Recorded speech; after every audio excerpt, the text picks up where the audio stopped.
नमस्कार दोस्तों, स्वागत है आप सभी का आपका अपना यूट्यूब चैनल जीटीएम क्लासेस में। दोस्तों आज के इस वीडियो में आपको हम सेंटअप एग्ज़ाम जो 10th का चल रहा है उसमें संस्कृत का आपको 1 से लेकर 100 प्रश्न का सभी का आंसर दोस्तों 100% करेक्ट आंसर आपको हम इस वीडियो में बताएंगे। इसलिए दोस्तों आप लोग, अगर आपका परीक्षा हो गया है तो आप लोग मिला लीजिए कि कितना सही करके आए हैं। अगर आपको नहीं हुआ है तो पूरी ध्यानपूर्वक आप इस वीडियो को 1 से लेकर 100 प्रश्नों तक देखिए। इसमें दोस्तों जो आपको आसान लगे उस प्रश्न को याद कर लीजिए और एग्ज़ाम में 50 में से 50 सही करके आइए, ठीक है। तो चलिए आज के यह शानदार वीडियो हम शुरू करते हैं बिना टाइम को वेस्ट किए हुए पहला प्रश्न से, ठीक है। तो देखिए मेरा पहला प्रश्न में पूछा जा रहा है कि गायिका में कौन सी प्रत्यय स्त्री प्रत्यय है। दोस्तों गायिका में जो है कौन सी स्त्री प्रत्यय है, तो डाप प्रत्यय है। कौन है? डाप प्रत्यय। ऑप्शन नंबर ए इसका बिल्कुल करेक्ट आंसर है। दोस्तों इसमें हम जो आंसर टिक करवा रहे हैं वही सही दोस्तों, ठीक है। यह पहले से जो है इसमें कोई जो बच्चा जो हमें क्वेश्चन भेजा है उसमें वो टिक किया है तो उसका आप आंसर नहीं मानिएगा, ठीक है। हम जो टिक करवा रहे हैं वो आंसर सही होगा। तो देखिए गायिका में कौन सी स्त्री प्रत्यय है, तो डाप प्रत्यय है। ऑप्शन नंबर ए इसका बिल्कुल करेक्ट आंसर हो जाएगा। चलिए अगला प्रश्न देखते हैं। दूसरा नंबर पूछा जाए कि 1 प्लस दा में कौन सी अवयव बनेगा। 1 प्लस दा से कौन सा अवयव बनेगा, तो एकदा बनेगा। क्या बनेगा? एकदा। ऑप्शन नंबर ए इसका बिल्कुल करेक्ट आंसर हो जाएगा, ठीक है। चलिए अगला प्रश्न अब देखते हैं। तीसरा नंबर प्रश्न में पूछा जाए कि हन प्लस ल्यूट में से कौन सा पद बना है। हन प्लस ल्यूट से कौन सा पद बना है, तो हननम बना है। कौन बना है? हननम। ऑप्शन नंबर सी इसका बिल्कुल करेक्ट आंसर हो जाएगा। दोस्तों आपको इस वीडियो में 1 से लेकर 100 तक हम सभी कदम 100% सही उत्तर बताने वाले हैं, इसलिए आप इस वीडियो को शुरू से अंत तक जरूर देखिएगा, ठीक है। सभी प्रश्नों को आपको अच्छा ध्यानपूर्वक देखना है और इसमें जो सेंटअप एग्जाम में प्रश्न पूछा जाता है इसे हूबहू प्रश्न लड़ता है आपके फाइनल बोर्ड परीक्षा में, ठीक है। चलिए दोस्तों अगला प्रश्न मेरा है, देखिए चौथा नंबर प्रश्न में पूछा है कि पश्यति में धातु क्या है, तो दृश्य है। क्या है? दृश्य। ऑप्शन नंबर ए इसका बिल्कुल करेक्ट आंसर हो जाएगा। अगला प्रश्न मेरा 5वां नंबर पूछा जा रहा है कि दुहित्री शब्द का रूप किसके समान चलेगा। किसके समान चलेगा, तो मातृ के समान चलेगा। आप लोग याद करते भी चलिएगा दोस्तों, ठीक है। याद नहीं होगा तो याद करते चलिएगा। ऑप्शन नंबर डी इसका करेक्ट आंसर हो जाएगा, ठीक है। अगला प्रश्न मेरा 6वां नंबर पूछा जा रहा है कि आंग उपसर्ग किस पद में है, तो आद्या में है। किसमें? आद्या में। Option number B correct answer हो जाएगा। अगला प्रश्न मेरा 7वां नंबर पूछा जाए कि शास्त्रकारा पाठ में कौन सा वर्ग से निष्क्रमण करते हैं, तो शिक्षक। ऑप्शन नंबर बी इसका करेक्ट आंसर हो जाएगा। अगला प्रश्न मेरा 8वां नंबर पूछा जाए कि कनाद किस दर्शन के प्रवर्तक हैं, तो वैशेषिक दर्शन के हैं। ऑप्शन नंबर डी इसका बिल्कुल करेक्ट आंसर हो जाएगा। आप लोग याद रखिएगा, काफ़ी महत्वपूर्ण प्रश्न है। अगला प्रश्न मेरा 9वां नंबर पूछा जाए कि मंगलम पाठ में सत्य के मुंह से पर्दा हटाने की प्रार्थना किससे की जाती है, तो पूषण से की जाती है। ऑप्शन नंबर ए इसका बिल्कुल करेक्ट आंसर हो जाएगा। अगला प्रश्न मेरा 10वां नंबर पूछा जा रहा है कि शास्त्र कितने तरह के होते हैं, तो शास्त्र जो होते हैं कितने तरह के होते हैं दोस्तों, बहुत बार आपको करवाए हैं। ऑप्शन नंबर डी इसका बिल्कुल करेक्ट आंसर हो जाएगा। अगला प्रश्न मेरा 11 नंबर पूछा जा रहा है कि पाणिनि कृतिम किम प्रसिद्धम, यानी पाणिनि कृत क्या प्रसिद्ध है, तो व्याकरणम प्रसिद्ध है। यानी पाणिनि के द्वारा जो व्याकरण लिखा हुआ है ये काफ़ी प्रसिद्ध है, तो ऑप्शन नंबर डी मेरा बिल्कुल करेक्ट आंसर हो जाएगा। अगला प्रश्न देखिए, अब देखते हैं 12 नंबर पूछा जा रहा है कि क्रियाम बिना भारह किम, क्रिया के बिना भार क्या है, तो ज्ञान है। ऑप्शन नंबर ए इसका करेक्ट आंसर हो जाएगा। अगर आप लोग ए ऑप्शन टिक किए होंगे तो बिल्कुल आपका सही आंसर है।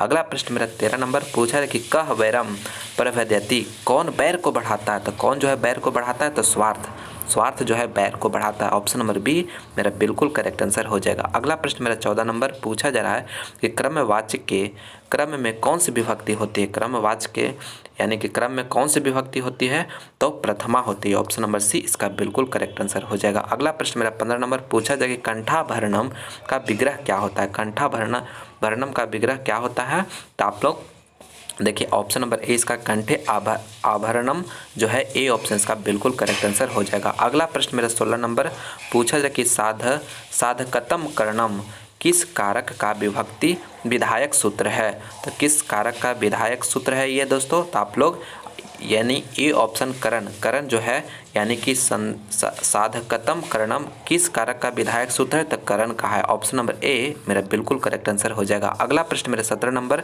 पूछा जाए कि कालांतरेण का संधि विच्छेद क्या होगा, तो काल जोड़ आंतरेण हो जाएगा। ऑप्शन नंबर सी बिल्कुल करेक्ट आंसर हो जाएगा। अगला प्रश्न मेरा 18 नंबर निह प्लस गतम की संधि क्या होगी? नि प्लस गतम की संधि क्या होती है? तो ऑप्शन नंबर बी निर्गतम होती है। ऑप्शन नंबर बी इसका बिल्कुल करेक्ट आंसर है। अगला प्रश्न मेरा 19 नंबर प्रश्न में पूछा कि समास में किसका मेल होता है? समास में किसका मेल होता है? तो विभक्ति रहित पदों का मेल होता है। ऑप्शन नंबर सी इसका बिल्कुल करेक्ट आंसर है और काफ़ी महत्वपूर्ण प्रश्न है फाइनल बोर्ड परीक्षा के लिए, ठीक है। तो option number C correct answer है। अगला प्रश्न देखिए मेरा 20वां नंबर पूछा है कि जले मग्नम का समस्त पद, यानी जले मग्नम का जो है समस्त पद क्या होगा? तो जल मग्नम हो जाएगा। ऑप्शन नंबर डी इसका बिल्कुल करेक्ट आंसर हो जाएगा। अगला प्रश्न मेरा 21 नंबर पूछा जा रहा है कि सर्वतः के योग में कौन सी विभक्ति होती है? सर्वतः के योग में कौन सी विभक्ति होती है? तो द्वितीया होती है। ऑप्शन नंबर ए इसका बिल्कुल करेक्ट आंसर हो जाएगा। अगला प्रश्न मेरा 22 नंबर पूछा जा रहा है कि अपि हितम में उपसर्ग क्या है? अपि हितम में उपसर्ग क्या है? तो अपि हितम में उपसर्ग जो है दोस्तों अप है। ऑप्शन नंबर ए इसका बिल्कुल करेक्ट आंसर हो जाएगा। अगला प्रश्न मेरा 23 नंबर साधवे किस विभक्ति का रूप है? साधवे जो है किस विभक्ति का रूप है? तो आप लोग याद रखिएगा चतुर्थी का होता है। किसका होता है? चतुर्थी। ऑप्शन नंबर सी मेरा बिल्कुल करेक्ट आंसर हो जाएगा। अगला प्रश्न मेरा, और दोस्तों आप लोग इसमें हम 1 से लेकर 100 तक सभी का आपको हम यानी कि आंसर बताए हैं, जिसमें कि आपको 85 प्रश्न बनाना था, 85 प्रश्न बनाना था। इसलिए आप लोग 1 से लेकर 100 तक देखिए और 50 में कितना सही आप किए हैं आप लोग कमेंट करके लास्ट में इस वीडियो खत्म हो जाएगा उसके बाद हमें कमेंट करके बताइएगा, ठीक है। और इसमें जो भी प्रश्न का आंसर बताएं दोस्तों 100% एकदम सही आंसर है, एक भी प्रश्न इसमें गलत नहीं बताया गया है, ठीक है। इसलिए आप लोग पूरा वीडियो को देखकर अच्छी तरह से आप लोग चेक कर लीजिए कि कितना प्रश्न यानी आप लोग एग्जाम में सही करके आए हैं, ठीक है। चलिए अगला प्रश्न आप देखते हैं। 24 नंबर पूछा जा रहा है कि पठ किस लकार का रूप है? पठ जो है किस लकार का रूप है? तो यह जो हो जाएगा लोट लकार का रूप है। ऑप्शन नंबर सी इसका करेक्ट आंसर हो जाएगा। 25 नंबर प्रश्न में पूछा है कृतवान में कौन सा प्रत्यय है? कृतवान में कौन सा प्रत्यय है? तो ऑप्शन नंबर डी इसका करेक्ट आंसर हो जाएगा, ठीक है। Option number D. अगला प्रश्न मेरा 26 नंबर पूछा है किस पद में तपम प्रत्यय है? किस पद में जो है किस पद में तपम प्रत्यय है? तो ऑप्शन नंबर बी में है, ठीक है, अल्पतम, ठीक है। ऑप्शन नंबर बी इसका करेक्ट आंसर हो जाएगा। अगला प्रश्न है मेरा 27 नंबर पूछा भवानी में कौन सी स्त्री प्रत्यय है? भवानी में जो है कौन सी स्त्री प्रत्यय है? तो डीप है, ठीक है, और डीप प्रत्यय है। तो ऑप्शन नंबर ए इसका करेक्ट आंसर हो जाएगा। अगला प्रश्न मेरा 28 नंबर पूछा है कि पटना का कौन सा नाम पाटल पुष्प की पुतलिका निर्माण के आधार पर है? तो पाटलिपुत्र। ऑप्शन नंबर डी इसका करेक्ट आंसर हो जाएगा। अगला प्रश्न मेरा 29 नंबर पूछा है कि किसके शासन काल में पटना में कौमुदी महोत्सव मनाया जाता था? तो गुप्त काल में मनाया जाता था दोस्तों, काफ़ी बार आपको हम करवाए हैं। ऑप्शन नंबर बी इसका करेक्ट आंसर हो जाएगा। अगला प्रश्न मेरा देखिए 30 नंबर प्रश्न में इसका जो 30 नंबर प्रश्न जो है दोस्तों इसका right answer option number D हो जाएगा, ठीक है। आप लोग डी इसका करेक्ट आंसर है। अगला प्रश्न मेरा 31 नंबर प्रश्न में पूछा कि दामोदर गुप्त ने महितल तिलकम किसे कहा है? तो किसे कहा है दोस्तों? पाटलिपुत्र को कहा है। ऑप्शन नंबर ए इसका बिल्कुल करेक्ट आंसर हो जाएगा, ठीक है। अगला प्रश्न मेरा 32 नंबर पूछा जा रहा है। 32 नंबर प्रश्न जो है पाणिनि पिंगलम आदि आचार्य कहाँ परिचित होकर प्रसिद्ध हुए हैं? तो कहाँ प्रसिद्ध हुए हैं दोस्तों? तो यह पाटलिपुत्र में हुए। ऑप्शन नंबर सी इसका बिल्कुल करेक्ट आंसर हो जाएगा। अगला प्रश्न मेरा 33 नंबर पूछा जा रहा है कि मध्यकाल में पटना कितना पुराना हो गया था? तो मध्यकाल में पटना 1000 वर्ष पुराना हो गया था। कितना पुराना हो गया था? 1000 वर्ष। ऑप्शन नंबर ए मेरा बिल्कुल करेक्ट आंसर हो जाएगा। अगला प्रश्न मेरा देखिए 34 नंबर पूछा है कि मंगलम पाठ में कैसे मंत्रों का संकलन है? मंगलम पाठ में कैसे मंत्रों का संकलन है? तो पद्यात्मक है, ठीक है। ऑप्शन नंबर ए इसका बिल्कुल करेक्ट आंसर हो जाएगा। अगला प्रश्न मेरा देखिए 35 नंबर पूछा कि एशिया महादेश का सबसे लंबा पुल कौन है? ठीक है, पुल है तो गांधी सेतु है। ऑप्शन नंबर बी इसका करेक्ट आंसर हो जाएगा। अगला प्रश्न मेरा देखिए 36 नंबर पूछा है कि किन्होंने आलसियों को बाहर किया? तो यानी नियोगी पुरुष किया, ठीक है। कौन किया? नियोगी पुरुष किया। ऑप्शन नंबर ए इसका बिल्कुल करेक्ट आंसर हो जाएगा। अगला प्रश्न देखिए मेरा 37 नंबर पूछा कि आलस्य साला में लगी आग के लपटों को बढ़ते हुए देखकर धूर्त क्यों भाग गए? तो अपना जान बचाने के लिए भाग गए। ऑप्शन नंबर बी इसका बिल्कुल करेक्ट आंसर हो जाएगा। अगला प्रश्न मेरा देखिए 38 नंबर पूछा जाए कि स्त्रियों की गति है, तो स्त्रियों की गति कौन होता है? तो उसका पति होता है। कौन होता है? पति। ऑप्शन नंबर सी मेरा बिल्कुल करेक्ट आंसर हो जाएगा, ठीक है। आप लोग सी ऑप्शन इसका करेक्ट है। अगला प्रश्न में देखिए मेरा 39 नंबर पूछा जाए कि निरीहों में सर्वाधिक निरीह किसे माना गया है। तो किसे माना गया है, आलसियों को माना गया है। ऑप्शन नंबर सी इसका बिल्कुल करेक्ट आंसर हो जाएगा। अगला प्रश्न मेरा 40 नंबर पूछा जा रहा है कि युक्ति पद में कौन सी स्त्री प्रत्यय है। तो युक्ति शब्द में कौन सी स्त्री प्रत्यय है, तो डिस प्रत्यय है। ऑप्शन नंबर सी इसका बिल्कुल करेक्ट आंसर हो जाएगा। डी इसका बिल्कुल करेक्ट आंसर है, ठीक है ना, सी ऑप्शन डिस। अगला प्रश्न मेरा 41 नंबर पूछा कि मानव प्लस्तव में से कौन सा पद बनेगा। तो कौन सा पद बनेगा, तो हो जाएगा option number D. D option का करेक्ट आंसर है, ठीक है दोस्तों।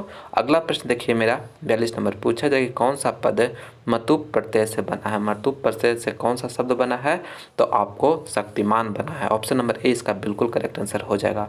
43 नंबर प्रश्न देखिए अगला 43 नंबर प्रश्न का ऑप्शन नंबर बी इसका करेक्ट आंसर हो जाएगा। अगला प्रश्न देखिए मेरा 44 नंबर प्रश्न में पूछा कि जी धातु के लोट लकार प्रथम पुरुष एक वचन का रूप क्या है। तो क्या है, तो ये हो जाएगा जयतु हो जाएगा, ठीक है, जयतु। ऑप्शन नंबर डी इसका करेक्ट आंसर हो जाएगा। अगला प्रश्न देखिए अहम पद का मूल रूप क्या है। अहम पद का मूल रूप क्या है, तो अहम पद का जो मूल रूप है साथियों वो क्या है, अस्मत् है, ठीक है। ऑप्शन नंबर ए इसका बिल्कुल करेक्ट आंसर हो जाएगा। अगला प्रश्न देखिए मेरा 46 नंबर पूछा जाए कि किस पद में उत उपसर्ग नहीं है। तो उत उपसर्ग किस में नहीं है, तो उत उपसर्ग जो है दोस्तों उपर्युक्त में नहीं है, ठीक है, बाकी सभी में है, इसलिए ऑप्शन नंबर सी इसका बिल्कुल करेक्ट आंसर हो जाएगा। अगला प्रश्न मेरा 47 नंबर पूछा जा रहा है कि प्रतिपदिक शब्दों में कौन सी विभक्ति होती है। प्रतिपदिक शब्दों में कौन सी विभक्ति होती है, तो प्रथमा होती है। ऑप्शन नंबर बी इसका करेक्ट आंसर हो जाएगा।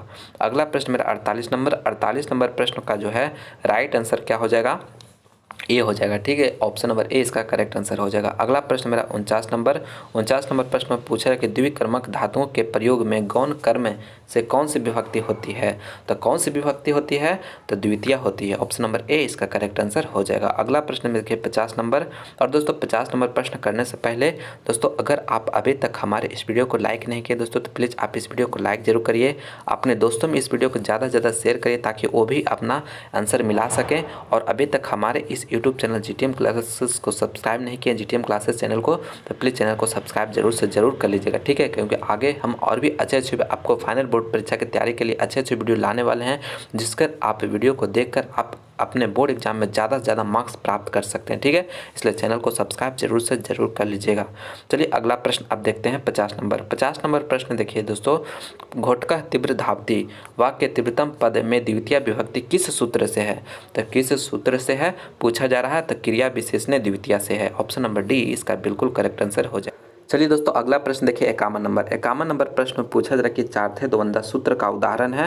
तो ऑप्शन नंबर बी उदाहरण है, ठीक है, बाकी सब ये नहीं है। ऑप्शन नंबर बी इसका बिल्कुल करेक्ट आंसर हो जाएगा। अगला प्रश्न देखिए मेरा 52 नंबर प्रश्न पूछा जाएगा गंगाया समीपम का समस्त पद क्या होगा।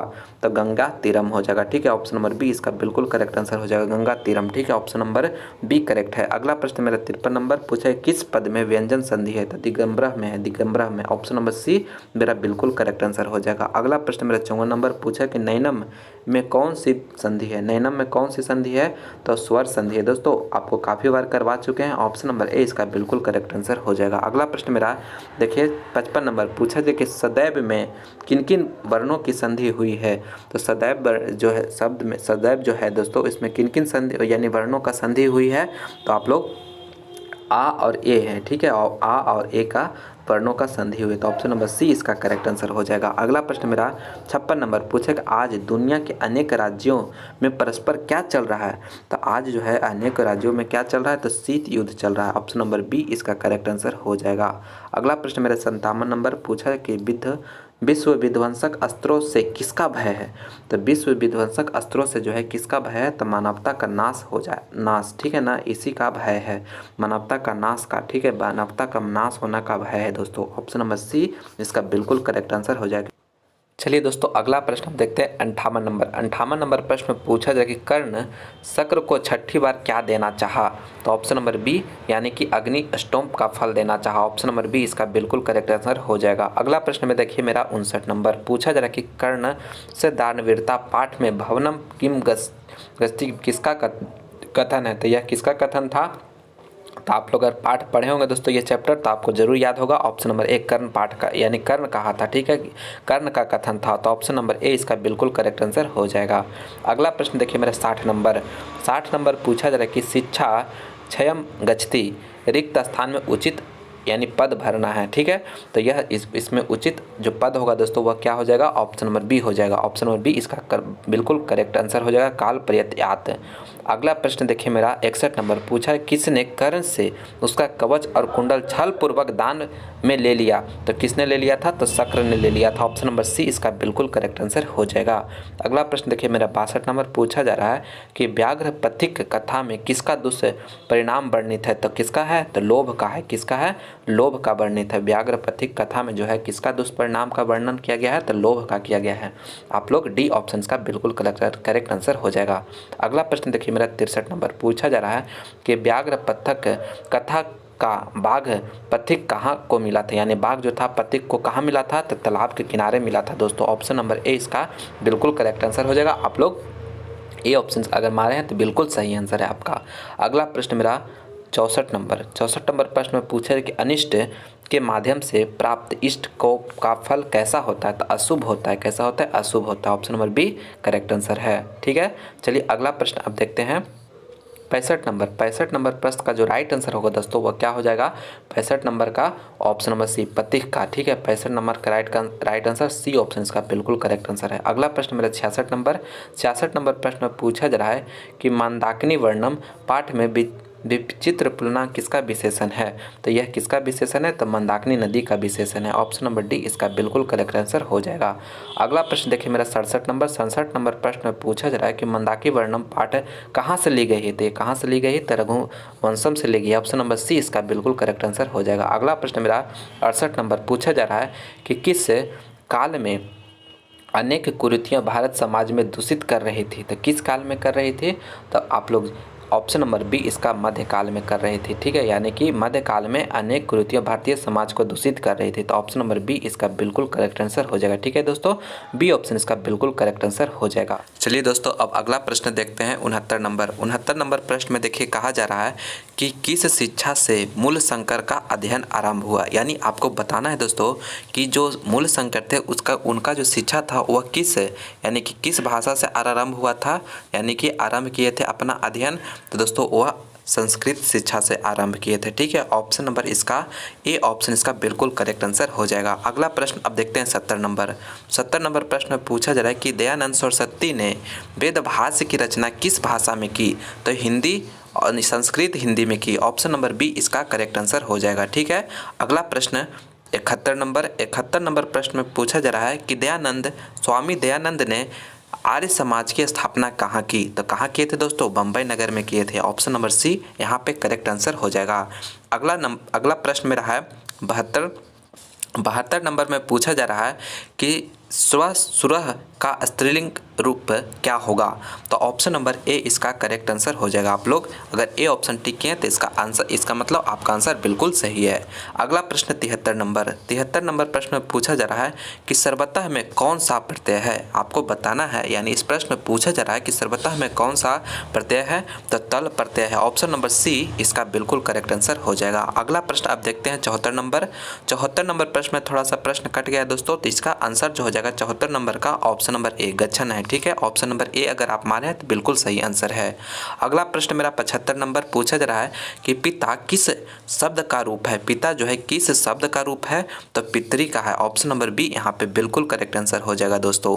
चलिए अगला प्रश्न आप देखते हैं 76 नंबर में पूछा जा रहा है कि पुल्लिंग आकारांत शब्द निम्न में से कौन सा है, आपको बताना है। इसमें पूछा जा रहा था कि पुल्लिंग आकारांत शब्द जो है निम्न से कौन सा है, तो विश्ववपा है, ठीक है। ऑप्शन नंबर सी इसका करेक्ट आंसर हो जाएगा। अगला प्रश्न मेरा 77 नंबर पूछा जा रहा है कि वारण रोकना अर्थ वाले धातुओं के प्रयोग में इच्छित वस्तु में प्रयुक्त कारक है, तो दोस्तों आपको 77 नंबर प्रश्न में बताना था इसमें कि वारण जो अर्थ वाले धातुओं के प्रयोग में इच्छित वस्तु का प्रयुक्त कारक होता है वो क्या होता है, तो ऑप्शन नंबर बी यानी कि करण हो जाएगा, ठीक है। ऑप्शन नंबर बी करेक्ट है। अगला प्रश्न मेरा 78 नंबर प्रश्न में पूछा जा रहा है कि काल और मार्ग के अत्यंत संयोग रहने पर कालवाचक और मार्गवाचक शब्द में कौन सी विभक्ति होती है, तो कौन सी विभक्ति होती है? ऑप्शन नंबर यानी कि बी हो जाएगा, तृतीय विभक्ति होती है। ठीक है, आप लोग अच्छी तरह से याद रखिएगा। अगला प्रश्न देखिए दोस्तों, जो प्रश्न आपको याद नहीं होगा उसे आप लोग अच्छी तरह से याद कर लीजिएगा, क्योंकि ये सभी प्रश्न जो है ना सेंटर परीक्षा में पूछा गया है, ये सभी फाइनल बोर्ड परीक्षा में अभी में पूछने का चांसेज रहता है। ठीक है, इसलिए अभी से जो प्रश्न याद है उसे ज़रूर याद कर लीजिएगा। ठीक है, और देखिए मेरा इस प्रश्न में पूछा जाता है कि किस समास का पहला पद विशेषण होता है। तो देखिए पहला पद किसका विशेषण होता है? कर्मधारय का होता है। ऑप्शन नंबर सी यहाँ का करेक्ट आंसर हो जाएगा। ठीक है, ऑप्शन नंबर सी। अगला प्रश्न देखिए 80 नंबर प्रश्न में पूछा जा रहा है कि उ प्लस अ के मेल से कौन सा वर्ण बनेगा? ओ प्लस अ के जो मेल से कौन सा वर्ण बनेगा? तो आप लोग जानते होंगे ओ बनता है। काफ़ी आसान सवाल है। ऑप्शन नंबर ए इसका करेक्ट आंसर हो जाएगा। अगला प्रश्न 81 नंबर प्रश्न में पूछा जा रहा है मेरे साथियों कि आतप का अर्थ क्या है? आतप का अर्थ क्या होता है? धूप होता है। ठीक है, अभी ठंडी का मौसम चल रहा है, धूप में यानी धूप में बैठते हैं तो कितना अच्छा लगता है, वही आतप का अर्थ संस्कृत में बोला जाता है। आतप जो है धूप को आतप बोला जाता है। तो ऑप्शन नंबर एक करेक्ट आंसर हो जाएगा। अगला प्रश्न देखिए मेरा 82 नंबर पूछा जा रहा है कि राम परवेश राम किसको जीवन की परम गति मानकर अध्ययन में जुट गया? तो शिक्षा को मानकर जुट गया, यानी शिक्षा राम परवेश राम जो था वो शिक्षा को जो है अच्छा माना और इसी में अध्ययन में जुट गया। ठीक है, तो ऑप्शन नंबर एक करेक्ट आंसर हो जाएगा। अगला प्रश्न 83 नंबर पूछा जा रहा है कि पुस्तकागार का पर्याय क्या होता है? तो पुस्तकालय होता है। ठीक है, यानी पुस्तकागार का पर्याय क्या होता है? तो पुस्तकालय होता है, जहाँ पे पुस्तक रखे जाते हैं। ठीक है, तो ऑप्शन जिसको हम लोग लाइब्रेरी बोलते हैं। ऑप्शन नंबर ए इसका करेक्ट आंसर हो जाएगा। अगला प्रश्न 84 नंबर प्रश्न में पूछा कि पराक्रम किसका नाश करता है? पराक्रम जो है किसका नाश कर देता है? तो पराक्रम जो है दोस्तों किसका नाश कर देता है? अनर्थ को नाश कर देता है। ऑप्शन नंबर ए इसका करेक्ट आंसर हो जाएगा। अगला प्रश्न मेरा 85 नंबर पूछा जा रहा है कि धर्म की रक्षा किससे होती है? धर्म की रक्षा किससे होगा? सत्य से होता है। ऑप्शन नंबर सी बिल्कुल करेक्ट आंसर। ये प्रश्न काफ़ी बार आपको करवा चुके हैं, ये काफ़ी आसान सवाल था। Option number C correct answer है। आप लोग हम उम्मीद करते हैं कि ये प्रश्न आप जरूर 100% सही किए होंगे। अगला प्रश्न देखिए 86 नंबर पूछा जा रहा है कि महाभारत के उद्योग पर्व से निम्न में से कौन सा पाठ संकलित है? तो यह नीति श्लोका है। कौन है? नीति श्लोका। ऑप्शन नंबर डी यहाँ पे करेक्ट आंसर हो जाएगा, नीति श्लोक। चलिए दोस्तों अब अगला प्रश्न देखते हैं 87 नंबर प्रश्न में पूछा जा रहा है कि शिक्षा के अंत में गुरु उपदेश देकर शिष्यों को कहाँ भेज देते हैं? तो दोस्तों शिक्षा समाप्त हो जाएगा तो कहाँ चला जाएगा? शिष्य घर चला जाएगा। ऑप्शन नंबर ए इसका करेक्ट आंसर हो जाएगा। अगला प्रश्न देखिए मेरा 88 नंबर पूछा जा रहा है कि अग्नि स्थापनम कर्मकांड किस संस्कार में होता है? तो अग्नि की स्थापना किस कर्मकांड में होता है? तो विवाह संस्कार में होता है। ठीक है, जब विवाह किसी का होता है तो देखते हैं उसमें अग्नि स्थापनम किया जाता है, जिससे गोल गोल घूमता है। ठीक है ना, तो इसलिए option number D correct answer हो जाएगा। ठीक है दोस्तों, चलिए अगला प्रश्न अब देखते हैं 89 में पूछा जा रहा है कि मृत्यु के बाद कितने संस्कार होते हैं? तो मृत्यु के बाद एक संस्कार होता है। Option number B correct answer हो जाएगा। अगला प्रश्न मेरा 90 नंबर पूछा जा रहा है कि संस्कार कितने हैं? काफ़ी आसान सवाल है दोस्तों, काफ़ी बार आपको करवाए हैं। तो संस्कार कितने होते हैं? तो 16 होते हैं। ऑप्शन नंबर ए इसका करेक्ट आंसर हो जाएगा। ठीक है, ऑप्शन नंबर ए इसका बिल्कुल करेक्ट आंसर है। दोस्तों अगर अभी तक आप हमारे इस वीडियो को लाइक नहीं किए हैं तो प्लीज़ दोस्तों आप इस वीडियो को लाइक जरूर करिए और इस वीडियो को अपने दोस्तों में ज़्यादा से ज़्यादा शेयर भी करिएगा। ठीक है, और अभी तक हमारे यूट्यूब चैनल जीटीएम क्लासेस को सब्सक्राइब नहीं किए हैं तो प्लीज़ चैनल को सब्सक्राइब करके बेल आइकन भी प्रेस कर लीजिए, ताकि हम जब भी वीडियो अपलोड करें आपके एग्जाम से रिलेटेड तो उसका नोटिफिकेशन आप लोगों को सबसे पहले मिले। ठीक है, तो चैनल को सब्सक्राइब जरूर से जरूर कर लीजिएगा और इस वीडियो को लास्ट तक जरूर बने रहेगा। इसमें 100 प्रश्न जो आपका संस्कृत सेंटर एग्जाम में पूछा गया सभी का करेक्ट आंसर बताया गया। दोस्तों आप लोग पूरी तरह से मिलाइए और बताइएगा कि कितना करेक्ट किए हैं। ठीक है, देखिए 91 नंबर प्रश्न में पूछा कि भारत महिमा पाठ में कितने पद हैं? तो भारत महिमा पाठ में कितने पद हैं? तो 5 पद हैं। Option number B correct answer हो जाएगा। ठीक है, ऑप्शन नंबर बी करेक्ट है। अगला प्रश्न देखिए 92 नंबर पूछा है कि ग्री प्लस ईसह से कौन सा पद बनेगा? तो दोस्तों ग्रीस बनता है। कौन बनता है? ग्रीस। ऑप्शन नंबर सी वाला यहाँ पे करेक्ट आंसर हो जाएगा। ठीक है, सी ऑप्शन इसका बिल्कुल करेक्ट आंसर है। अगला प्रश्न देखिए मेरा 93 नंबर पूछा जगन्नाथा का संधि विच्छेद क्या होगा? जगन्नाथा का संधि विच्छेद क्या हो जाता है? आप लोग याद किए होंगे, जगत प्लस नाथा। ऑप्शन नंबर डी इसका करेक्ट आंसर। काफ़ी VVI प्रश्न है फाइनल बोर्ड परीक्षा के लिए। ठीक है, इसका अच्छी तरह से इसे याद कर लीजिएगा। अगला प्रश्न देखिए 94 नंबर पूछा है किस समास के दोनों पदों में एक ही विभक्ति तथा वचन होती है? तो किस में होती है? तो ऑप्शन नंबर बी यानी कि बी वाला में यानी कर्मधारय में होती है। ठीक है, ऑप्शन नंबर बी इसका करेक्ट आंसर हो जाएगा। चलिए अगला प्रश्न देखते हैं 95 नंबर पूछा है कि तपोधनम में कौन सा समास है? तपोधनम में जो है कौन सा समास है दोस्तों? तो तत्पुरुष होता है। कौन सा समास होता है? तत्पुरुष होता है। ऑप्शन नंबर सी इसका करेक्ट आंसर हो जाएगा। अगला प्रश्न मेरा देखिए 96 नंबर, पूछा है कि प्राचीन कालांतः का विग्रह क्या होगा? कालात का विग्रह क्या होगा? तो प्राचीन कालम हो जाएगा। ऑप्शन नंबर ए इसका करेक्ट आंसर हो जाएगा। अगला प्रश्न मेरा 97 नंबर, पूछा है कि निरोगः में कौन सा उपसर्ग है? निरोगः में कौन सा उपसर्ग है? तो निह उपसर्ग होता है दोस्तों, आप लोग याद रखिएगा। ऑप्शन नंबर ए इसका बिल्कुल करेक्ट आंसर। ये प्रश्न आपको हम काफ़ी बार करवा चुके हैं। अगला प्रश्न मेरा 98 नंबर, पूछा जा रहा है कि गायती में कौन सी धातु है? गायती में कौन सी धातु है? तो गायती में जो है दोस्तों वह गय धातु है। कौन है? गय। ऑप्शन नंबर बी इसका बिल्कुल करेक्ट आंसर हो जाएगा। चलिए अगला प्रश्न मेरा 99 नंबर, पूछा जा रहा है कि क्रीडामी किस धातु का रूप है? तो क्रीड धातु का रूप है। क्या है? क्रीड मन होता है खेलना होना, ठीक है दोस्तों। तो ऑप्शन नंबर ए इसका मेरा बिल्कुल करेक्ट आंसर हो जाएगा। क्रीडामो किस धातु का रूप है? तो क्रीड का। ऑप्शन नंबर एक करेक्ट है। अगला प्रश्न मेरा देखिए, अब अंतिम हम यानी अंतिम प्रश्न पर पहुंच गए हैं। 100वां नंबर प्रश्न पूछा जाए कि चल प्लस कतवा कौन सा पद बनेगा? यानी कौन सा चल प्लस कतवा से कौन सा शब्द बनेगा? तो ऑप्शन नंबर ए चलितवा बनेगा। ऑप्शन नंबर ए इसका बिल्कुल करेक्ट आंसर हो जाएगा। तो आप लोग ए ऑप्शन इसका करेक्ट अगर मारे हैं तो बिल्कुल सही है। तो फाइनली दोस्तों इस वीडियो में हम आपको 1 से लेकर 100 तक पूरा जो संस्कृत में सेंटअप परीक्षा में पूछा गया था सभी का आपको आंसर हम प्रोवाइड कराए हैं, जो कि बिल्कुल 100% सही है दोस्तों, ठीक है। आप लोग यानी कि इसमें 100 में से 85 प्रश्न आपको बनाना था, तो 50 में से यानी 50 प्रश्न आप ऑब्जेक्टिव बनाए हैं, तो उसमें कितना सही हुआ आप लोग हमें कमेंट करके फटाफट बता दीजिए, ठीक है।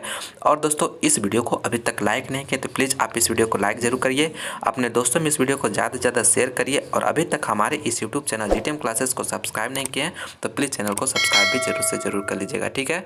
इसी तरह के और भी वीडियो हम आपके लिए लाने वाले हैं, इसलिए चैनल को सब्सक्राइब जरूर करके रखिएगा, ठीक है ना। तो चलिए हम मिलते हैं अगले वीडियो में। इस वीडियो को देखने के लिए बहुत बहुत धन्यवाद।